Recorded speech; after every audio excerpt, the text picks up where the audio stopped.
starting. There we go. We're live. All right. Episode 2 of the weekly walk-off. Again, like I mentioned the last episode, harder than it sounds to get everyone together for a Google Hangout podcast. Yeah, bi-weekly. Well, we're working on it. We're doing the best we can. We're trying our best. But anywho, welcome back. We felt like this would be a good time to have another episode. The second episode of the FCBL Weekly Walk-Off. My name's Brendan Fitzpatrick. Alongside me for his second straight appearance, as well as my second straight, is Billy Brunstrom. Billy, how you doing? Wearing a FCBL t-shirt, looking very stylish. Thank you. I'm doing well. I appreciate the compliments. Just stop lying. Stop lying. Hey, just a normal white t-shirt. Can't really go wrong with that. I've got the long sleeve on. It's raining outside. Brockton has already been canceled today. I know that for sure. I saw that on Twitter. I can't imagine many. Seacoast canceled as well. I was about to say, yeah, I can't imagine too many other games going on. It was coming down pretty hard here on the South Shore. And coming in with the weather report, making his inaugural debut on the FCBL Weekly Walk-Off, it's Anthony DiStefano. Anthony, how's it going? Welcome to the show. Glad to be here. Excited. Good to be here. Excited to be here. Yeah, on this Monday, this rainy Monday, as bluesy as it's ever going to get. Speaking of the Blues, they hosted the All-Star game. We'll get to that. We'll get to the beginning of the second half of the season. Wrap up kind of where everyone is right now. Still very much up for grabs, the FCBL. No one's really pulling away with a huge lead in the standings. But first, we got to talk about the USA in Japan showcase that was hosted by the FCBL. I was going to go to the one in Worcester until that was canceled. My dog's barking. Dog's barking, yeah, just like we mentioned. It's like Stella, Big Cat's dog, on the old KFC Radio Barstool days. Dog's barking, take care of that. Anthony, which games were you able to go to? I attended the Futures League Prospects team versus Team USA at Worcester on, I want to say, Monday or Tuesday. And then I was down in Brockton. I watched Team Japan play Team USA on Friday or Saturday. So I went to 2 of them. Gotcha. I wanted to go to the Worcester one. I was pretty excited for that, but then we got the text that it was called off. The week from the 15th to the 22nd, I was actually down the Cape, so I might have been a little bit unfaithful to the FCBL. I actually didn't end up going to any Cape League games, though. I was going to try to go to a YD Sox game. That didn't work out, so I remained faithful to the league, my internship employer. But I wasn't able to go to the All-Star game, which we'll talk about later again. But Anthony, kind of tell us of what the vibe was, what you saw at those couple games, those showcase games that you were able to go to. Well, the games were awesome. It was some great baseball between Team USA, Team Japan, and even the prospect team that we put together. So some of the best college kids around. Great baseball. Some great power arms from some of the best colleges, in the nation. Great atmosphere. They got some great crowds down in Worcester, down in Brockton. The parks didn't fully fill up, but they hold a lot of people. So there was a lot of people there. Brockton's a pretty nicely sized park. So yeah, Brockton, I think they held like five or six, I was told. So it might have looked empty, but there was still, a couple thousand people there to watch the game. For a brief second, I thought you said they had 5 or 6 people there. A whole 5 people. That would have been on one hand. That would have been something. Right? There was a lot of, Team USA, big fans of Team USA that I saw. So they had the jerseys, they were getting autographs, they were loving it. So, and that showcase team for Team USA is not full of scrubs. Historically speaking, they've had some great people put on that uniform. David Price was on that showcase team once, a handful of other major leaguers. It's no joke. Oh, not at all. I know. I want to say last year, 2016, they had probably, I think, 15 of the first rounders that have played on Team USA. So it is some of the top talent in college. That's real good. Billy, what about you? How many of the showcase games were you able to attend? Sore subject. Now, were you going to go to Worcester with me and then it got called off? Exactly. That's exactly what was going to happen. Yeah, I was excited to see it. Again, it's that showcase baseball. You're watching the future of the sport, and then Mother Nature has to throw a nice little wrinkle into it, and then you're not able to go. So that stunk. The All-Star game, Billy, you were all over that, especially the home All over run that. derby. Big man I had a strength. lot of Was fun. that the saying that you kept? The big grown man strength. Was that what you kept saying? Right. Yeah. Ken Griffey Jr. used to say it all the time when someone would go deep to dead center. Be like, that's grown man strength territory right there. And honestly, Jack Tower, obviously Jason Gonzalez, and then Don. Ben Maycock. Ben Maycock. Maycock went dead center a couple times, but Donnie Walsh, that's a big boy right there. He has some And he was strength. Was it Walsh or Maycock, the defending champ, going in? Walsh. Walsh was, yeah. That's what I thought. I wasn't 100% sure, but I wanted to make sure. I was editing the video because, again, I was down the K. I wasn't able to attend, but I was able to edit the on the back end. I edited the video of your adventures around the home run derby and the All-Star game. And if I had a nickel for every time you said grown man strength after interviewing someone. You got 15 cents. That can't buy you anything. I said it 3 times. It was enough for me to notice. I was like, is he going to say grown man strength? He's like, yeah, here comes Zach Tower, grown man strength there. And I'm like, that's his go-to, man. He owns it. He owns it. I mentioned that it was a reoccurring trend. So, I mean, come on. You did. You were self-aware because of it. I am aware. Absolutely. That's the best trait that you can have, man. And it's a good saying. Don't get me wrong. It's a very nice saying. I like it. Grown man strength. Thank you. You use that in the run. I love that. We should get T-shirts made of that. Funny because Jason Gonzalez, who ended up winning it, wasn't even invited. Well, we'll talk about that later. He's not even like a man. I think he just got his first armpit hair like last week. 18 years old, going to be a freshman at Vandy. Incredible. Which is legit. Vandy's a good program, so. Yeah. Absolutely, yeah. But yeah, congrats to Gonzalez. How many did he have in the final round? He had 15, so we'll go over it right now. Jason Gonzalez, he was not invited as the original, like in the original home run derby. Alex Brickman was supposed to be a part of it, but Brickman got hurt prior to being out in front of the scouts or anything. So Gonzalez shows up and during BP with the scouts puts on a clinic. And it was impressive to watch then. So, I mean, he had 20 hacks, as I mentioned in the video. If you didn't get to check it out, check it out. But he had like 20 hacks in front of the scouts. He's been hitting all day long. And then he gets nominated and selected to fill in for Brickman in the Derby. So he's like kind of behind the 8 ball as it is. He has to hit first. And he ends up in the first round, I believe he hit 13 in the first round. And just to lead it off, he's already, as I mentioned, behind the 8 ball. He isn't expected to do much, just try to entertain the fans. He ends up advancing to the final round because it was only 2 rounds because we were cutting it close. Derby started at like 6:25. The All-Star game started at 7:15. Gonzalez gets into the final round, and he's going up against Walsh, who's the defending champ. And Gonzalez is starting out slow. I believe he called timeout with 2 minutes remaining. I believe they get 3, just like the regular MLB home run derby or whatever. Maybe 3 and 30. I'm not positive. He calls timeout with 2 minutes left. He only has 2 home runs. He's sweating. You can tell right there. But, I mean, you look at the kid. Arms are sweaty, knees weak, arms are heavy. Yeah, exactly. Mom spaghetti. But he figures it out. He makes some adjustments, and he hits 13 home runs. Puts on an absolute show. 13 home runs in the final 2 minutes, and total of 15. Donnie Walsh, who hit last in the Derby, didn't have enough time to recover, I feel like, because if there was a little more time in between, interview him for long before he had to jump back out there. So if there was enough time, I believe it would have been a lot closer. But Walsh still hit like 9 home runs in the final round. Very fun. Great to see.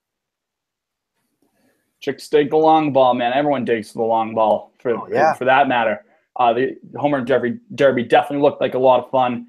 You had a nice little interview with the ownership crew of the Bristol Blues that you yourself commented as PG-13. But it was a fun interview. It was fun enough. I left it in there. Wasn't rated R or anything like that. So all in good fun during FCBL All-Star. Yeah, all nice group of guys there. The ownership of the Blues, all inclusive, exactly. Great people. And something that may have gone over people's heads. Elliot, one of the owners, they say that he won, I believe it's 6 Grammys. Elliot, I'm sorry if I'm. Yeah, it was kind of a matter of fact thing. He just kind of threw out that he had a couple Grammys. Really won those Grammys. He's been nominated for 26 or whatever. And he actually won those. At the time when I was doing the interview, I had no clue. I just laughed it off. I was like, haha, yeah. You won them. Gotta do your homework. Do your homework beforehand, man. That's you never know who's going to be a multi-time Grammy Award winner. I know. You're right. Anthony, were you at the All-Star game? I was there. I was up there for the interview. I watched. It went great. Yeah, tell us your thoughts throughout the home run derby and the game itself, which we will now transition to the main event at Muzzy Field in Bristol. I was lucky enough to be on the field for the home run derby shagging, so that was an experience. Throwback to the glory days, Oh yeah, dust off the mitt. I get stuck on bucket duty, so it was tough. But they were hitting some monstrous home runs. I'm not talking just because the corner. I think it was 330 down each line, but they were hitting them dead center for like 400 feet, well over the fence. So they were hitting some absolute shots. It was quite a display of power by those 5 guys. And then the game was very good.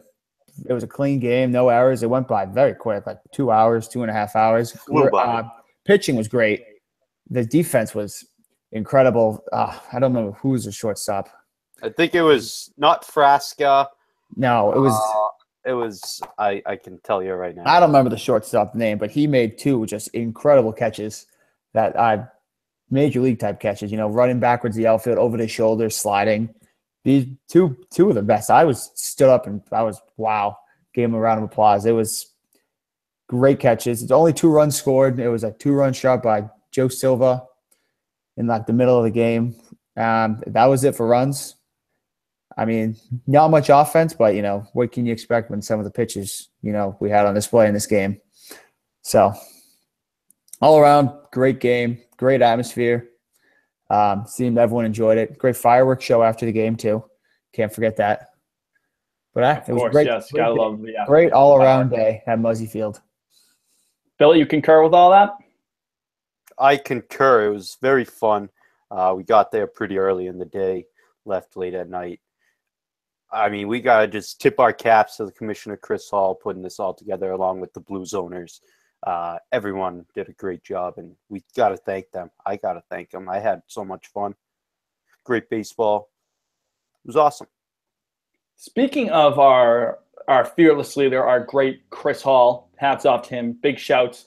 He made an executive decision during the selection show, which I was there for. I was tweeting and Instagramming from behind the scenes, spreading the word during our live selection show that you may have seen on this very YouTube page.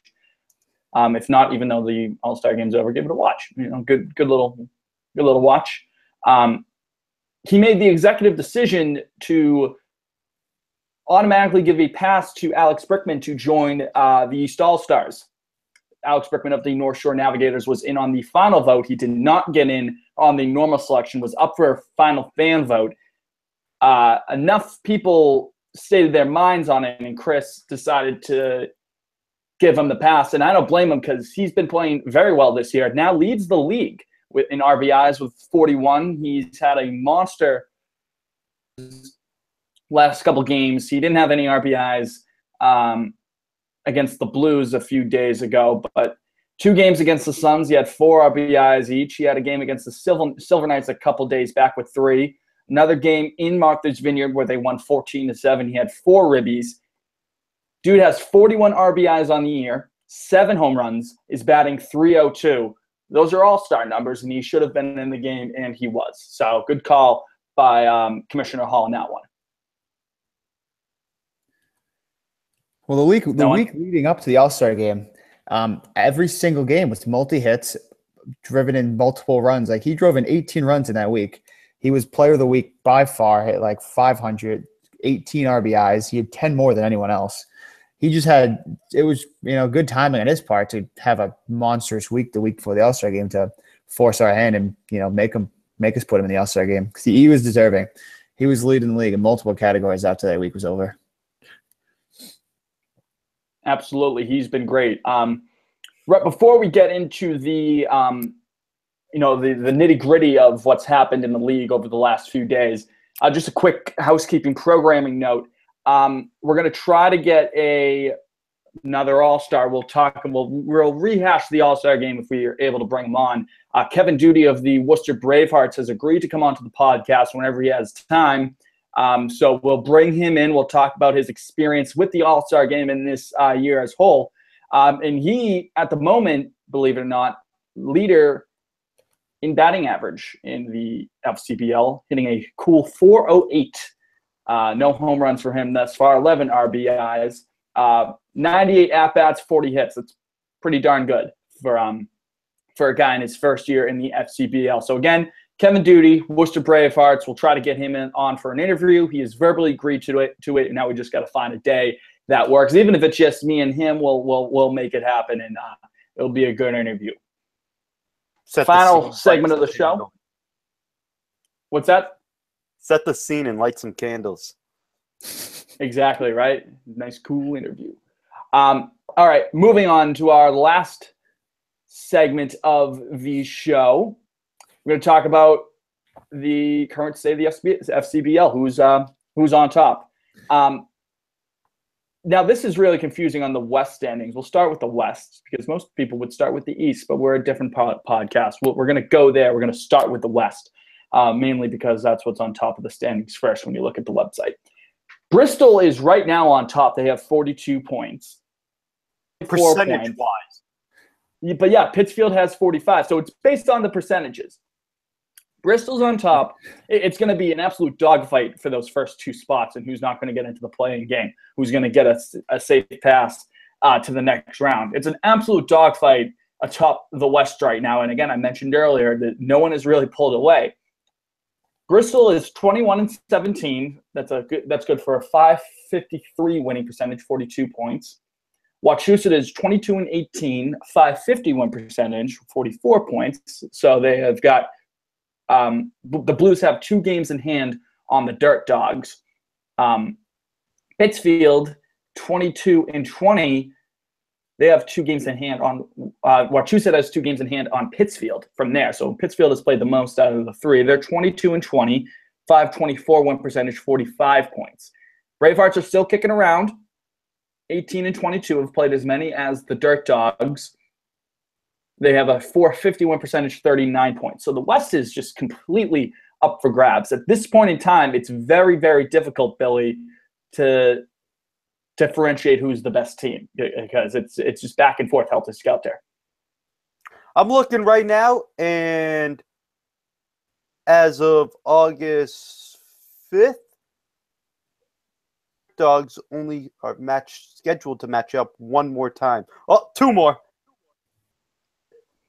2 more times with who? The Blues and the Dirt Dogs? Dirt Dogs, yeah, squaring off. And those will be 2 of the biggest games moving forward. We're just saying, it's all wide open. And if you listen to my interview with Elliot and the crew, and Steve, the same thing. They've never seen the league like this close-knit, this tight. Anyone can win it. No one's blown away. It really is wide open. Anthony, any other thoughts on who you see maybe will pull away with the West? Because the Blues have charged towards the late end of the season. The Blues have been playing well lately to, they're not – they're first place percentage-wise points, but not by the new point system. But they're playing good balls of late. Wachusett's after that, hot 10-game stretch they went on to, kind of take the league by storm. They've slowed down since. They've been kind of struggling, but they can still hit the heck out of the ball. Just a matter of their pitching. Worcester, they play well. They have a lot of close games, but they just haven't been winning those close games. You see they're 0-3 in the derbies. So, they're right there. They just, when it comes to the derbies, they haven't been winning them. That's just whether it's a lack of power for them or just, playing Wachusett and have Tower hit 15 again, so you can't really do much about that. But they've been, they're close games to win. If maybe they win a couple of those, they come on the right hand, towards the end of the year, maybe they can make a run now, head into the playoffs. But I mean, they all have a realistic shot of making it. That's my point. Yeah, I mean, you look at Bristol, they're on this run right now, and they've been playing great baseball. The question is if that's sustainable for not only the rest of the regular season, but also the postseason as well. If there's been one thing that's gone on throughout this 2017 campaign in the East and the West, and we'll get to the East in a second, which will further prove this point, it's streaky. You go on these big runs, you maybe pull ahead to the top of your division, and then you cool off a bit. We're seeing that with the Dirt Dogs, 4-6 in their last 10. The Blues right now have, they're on their up and up. The water will find its level at that point from there. I can't see them playing that great at baseball for the rest of the year simply because the rest of the division is good.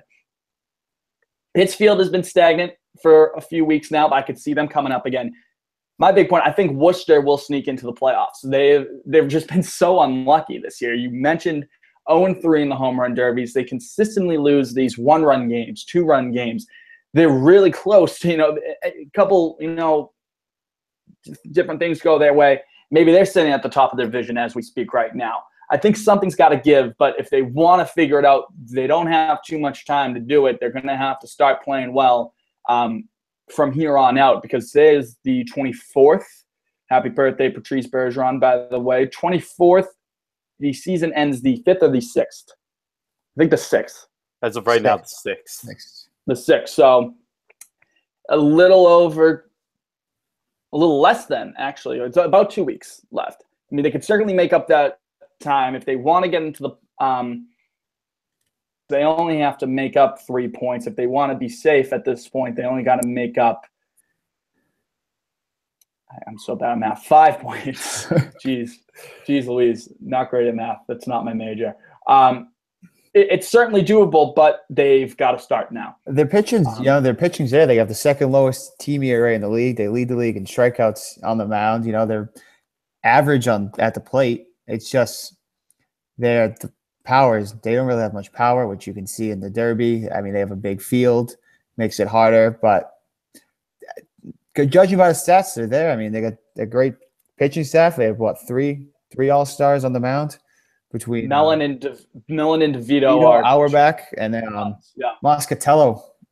Sorry if I butchered it. As a closer, he's a stud. So I mean, they got the pieces. It's just putting it all together, I guess. Absolutely. DeVito's only got 2 wins on the year. Don't allow teams to score 18 runs on them like they did last night, though. That's a good transition. We can talk about that quickly before we head to the East. Worcester lost badly to Wachusett, so maybe not the best omen to them. They lost that game by a score of 18-8. Any other day, that's crazy. That's probably what leads off the FCBL cooler water talk. Did you see what happened in Wachusett? 18 runs. And Bristol just said, hold my drink real quick. I'm going to play Pittsfield, and we're going to smack them even more. 24-9 is your final. It's Blues over Pittsfield. 24-9. Yeah, a couple more touchdowns. Maybe, maybe they go for 2. Pittsfield's right back in it. Kick a field goal. Anything can happen. Wrong sport, unfortunately, for the Suns. 24-9. Not 9 runs. Any other game will probably win you a baseball game. But when you give up 3 touchdowns and a field goal, 30 total hits, that's not great. Their starter, Cuneo, 3 innings pitched, 13 hits allowed, 3 walks, 12 runs, all of them earned. I've seen better. I've seen not the best. A couple home runs for the Blues in that game. Green had 1. Fresca had 2. Fresca had 7 runs batted in. 7 runs batted in for him. Up to 21 RBIs for him. Davis had 3. Gilmette had 5 RBIs. It was just an offensive onslaught. Absolutely crazy offense from Bristol. Gilmet had 5 hits.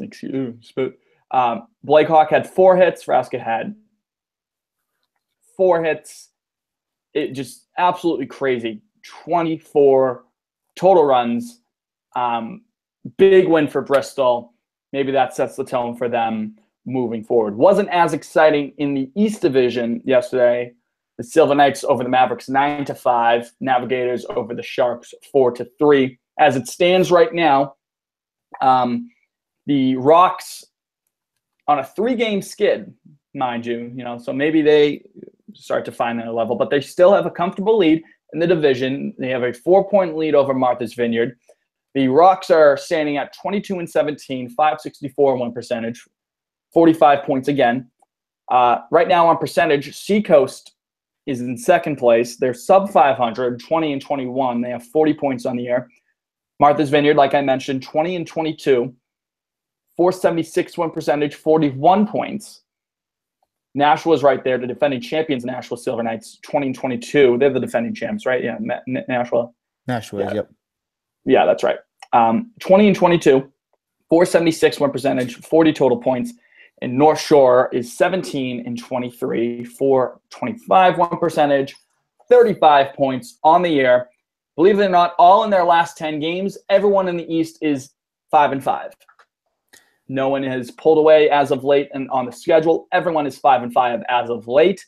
The Rocks have had their chance to maybe start to really put this one away, really pull away and win that top spot in the East, but they haven't really been able to do it. You even look at this, North Shore has really brought up the caboose all throughout this season in the East. They're only, you look at it, 2 points for a win. They're really only 3 games back of a potential playoff spot. It's absolutely crazy, Billy Brunstrom. Yeah, anything can happen. It's baseball, long season. What was it? Did I mention North Shore on the last podcast, or was it the Silver Knights that I said? I'm not positive right now, but I just know I said you just got to look for them. They can get hot at any time. Well, Nashua has been pretty successful over the last couple of years, as I mentioned, obviously the defending champs. But North Shore, again, you want to talk about some offense. Alex Brickman, again, like we mentioned from him, he has been an absolute stud for them this season. If they can get that offense really consistently going, if they can support guys like Austin Michelle, he only has 2 wins on the year, but he has 50 strikeouts on the year, 46 in the 3rd innings pitched, and only 2 wins to his name. It's one of the reasons why I think wins and losses for a pitcher is the most overrated stat in baseball. You could be Rick Porcello, go 8 innings, only give up 2 or 3 earned runs, and still lose the game. Michelle's pitched out of his mind so far this year. 1.55 ERA through just over 46 innings pitched. If they could just all come together and consistently play some good baseball, they might be able to just play spoiler and sneak into the playoffs. Wouldn't hate to see that. It's exciting. We're on some kind of delay, too, because I'll finish a point, and then it'll be just 5 seconds of silence on my end, and I'm just sitting there so awkwardly. I'm like, okay, yeah, that was a bad point, Brendan, but then someone will chime in for a point. Anthony, what do you see going on in the East Division? What do you expect to see over the next coming weeks as the regular season rounds out? Well, I mean, Brockton was leading the pack. Yeah, they're struggling. I mean, they have probably the best staff in the league. They get the lowest team ERA, led by Zach Martin and Mason Palmieri. A bunch of great pitchers on their team. Their offense is struggling. They're not the best on offense. So hopefully, for them, maybe, the pitchers are getting tired as the season goes on. They pitched all spring. Now they've been pitching all summer. So, their arms could be wearing down, which isn't a great sign as you see the offense is picking up. Not great for a team that's offense is struggling. So, I mean, as long as they can, those pitchers can, the staff stays well for them. I mean, it bodes well, but I mean, they get the game canceled tonight for Brockton on a 3-game losing streak, so maybe that's good for them. Take a day off and rest and maybe regroup, come back on Tuesday, get off that losing streak. But the rest, everyone else is kind of, in the middle of the pack. Everyone's playing average baseball. Like you said, 5-5 in the last 10 games for every team in the East. Whoever wants to take it, they can take it. It's just who wants it. Seems like everyone's just kind of like, no one's really pulling out. So we'll see who wants to take charge and start playing some winning baseball these last 2 weeks and take control of the East Division. Because I have no idea. Open, very open, up for grabs. We'll see who wants it most. The Rocks definitely Absolutely. have the talent to keep it up. I mean, they had 5 All-Stars, I believe, at the All-Star game. And, I mean, you look at Aldrich DeJong, and I don't think he's talked about nearly enough with the talent that he has and can bring to the table. But, yeah, the Rocks, I think they'll be fine. We'll see, though. I mean, Nashville, the defending champs, they got the pedigree. I mean, they've been a great team in this league since it started. So, you know, maybe that winning mentality, they'll come through. They'll start playing some good ball towards the end of the year. But Martha's Vineyard's got a lot of young studs. You know, they got Philip Clark going to Vanderbilt. Pitcher, I forget his name. He's going to Florida State. They got a lot of the young kids, you know, the kids that had just graduated high school. So, I mean, we'll see what happens. Excited to watch the last 2 weeks, how it unfolds. It's going to be a fun finish to the year. Again, just a refresher for everyone. We've got a comment on the Facebook thing asking how the points come in. So if you aren't aware, 6 teams make the playoffs out of the 9 in the league. It's much like the not exactly like the NFL playoffs, but 6 teams from there. You can figure it out. The top 2 teams in terms of points, overall record, will get a bye. And then everyone else is ranked in terms of seeding. 3 will play 6, 4 will play 5, goes on from there. And then I'll read out the exact description here. The winner of each division will have a bye in round 1. The next 4 teams with the best overall records will play in a winner-take-all play-in games, so 1 game. The play-in games will feature 3 through 6 and the 4 through 5. The teams will be seeded 1 through 6 based on overall records. And then from there, it will be, is it a 3-game series? Yeah, round 2 will have a 3-game series. Yep, from there. And then the final will also be a 3-game series. So that is the format of the playoffs for those of you who don't know. Shout out Mary Beth for asking us a question and watching us. Yeah. I thought it was going to be more like a thing. What do you think about this kind of team? But then she said like, when do the playoffs start? I asked for a question. She's ready to go. And we got it. Yeah. Mary Beth, shout out to you. One of our very, very good fans of the FCBL. So hats off to her. I don't want my hat off too much. I've got a bad hair day going on right now. So I've got a little bit of hat head. So I think that is just about going to do it. Any other final thoughts, Anthony? No, excited for the last 2 weeks of playoff stretch. See who's going to take charge of the divisions and ready for some playoff baseball. Billy, anything on your end? I got a little bias in me, and I got a pull for the Brockton Rocks. I want to watch them the whole way through. You know, they're right down the street from me. I can go check them out whenever I please. So to see them go further in means I get to watch more free baseball. So and from there, yeah, you get more coverage for you. All right, that is going to do it for me. I don't really have any final thoughts. Shout out to my mom. Shout out to my dad too. And they're good peeps. So big time shouts to them. Shout out to you for watching. Thank you for watching. Thank you for being a fan. Thank you for supporting the league. Hope you enjoy your baseball. I'm out. I was going to say hope you enjoy baseball, even though it's raining today. So if you live by Seacoast, if you live by Brockton, maybe not. Hope we get a couple games tonight.